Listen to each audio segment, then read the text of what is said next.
Hello everyone, my name is Vidisha Bakchi and today I will be talking about using technology for formative assessments. So the very first video that we watch for this class is called Why, When, and the Top 5 Examples. From that video, the main takeaway for me, the word that they used was poor teachers, but instead I'd like to substitute that with less experienced or less seasoned teachers. They try to teach whether or not a student understands the material, whereas master teachers or more efficient teachers use formative assessments to make a decision to reteach and move forward, or to move forward. It's important to use formative assessments continuously throughout a lesson. So this way you're teaching, assessing, and it comes back full circle where you can understand where a child needs help and where their understanding is. So really you can scaffold accordingly. Now the top 5 examples in this video was using a 1 to 5 finger system where students put up a 1 if they're completely lost, all the way up to a 5 if they've reached mastery in the content that you're teaching. So it reflects their understanding on a class level. Now you can also do brainstorming with the class and you can ask questions about topics that they already know about, and this way you can assess their prior knowledge.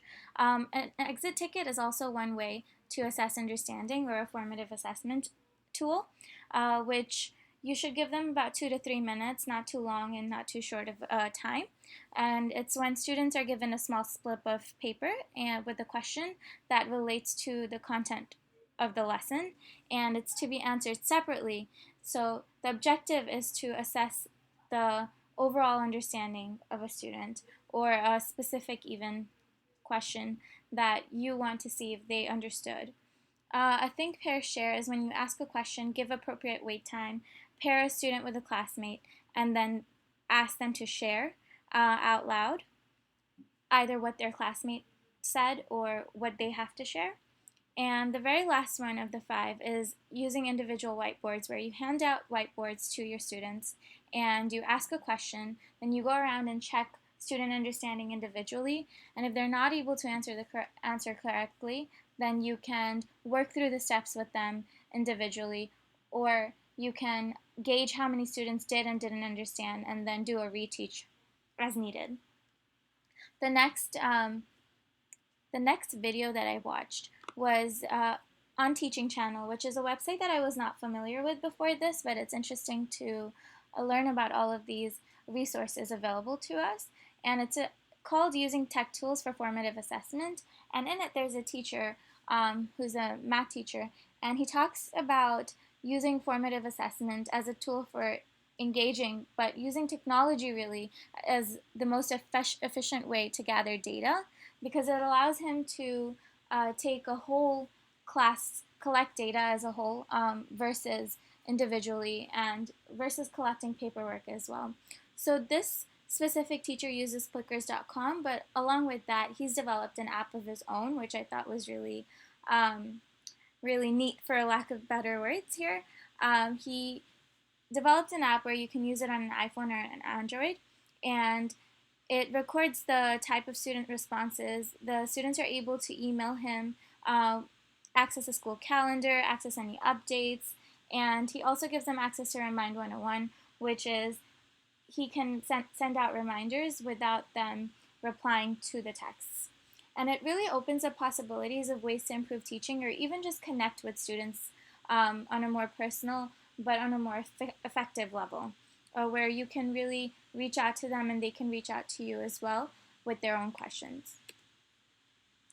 Now, the third article would be a tech-based formative assessment, and it focuses on embedding questions into your instruction, such as Nearpod, and I noticed that one of our classmates in this class actually used Nearpod.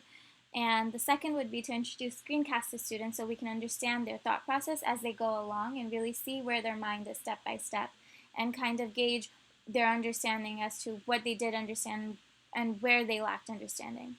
And the third would be a virtual exit slip, which I've never actually incorporated in my classroom, but SparkPost is a tool that allows you to do that, and it also allows you to create graphics for an exit slip. Now, the next article is using technology for formative assessment to improve students' learning.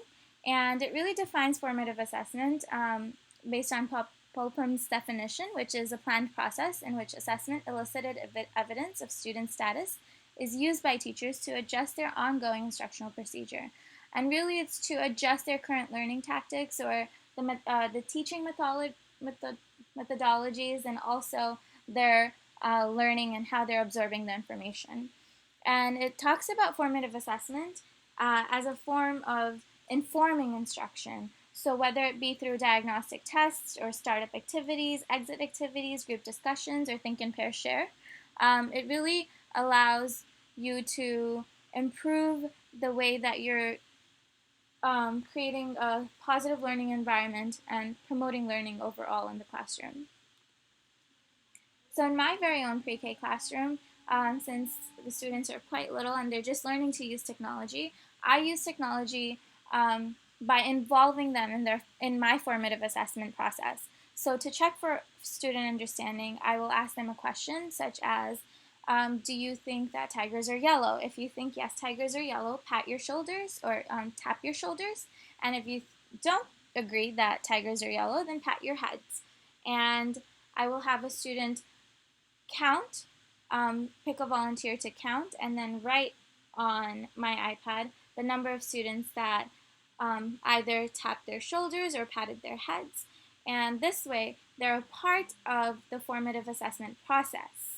And they're learning to count and they're learning to use the iPad, and it's all coming together through the use of technology while I'm still performing my formative assessment.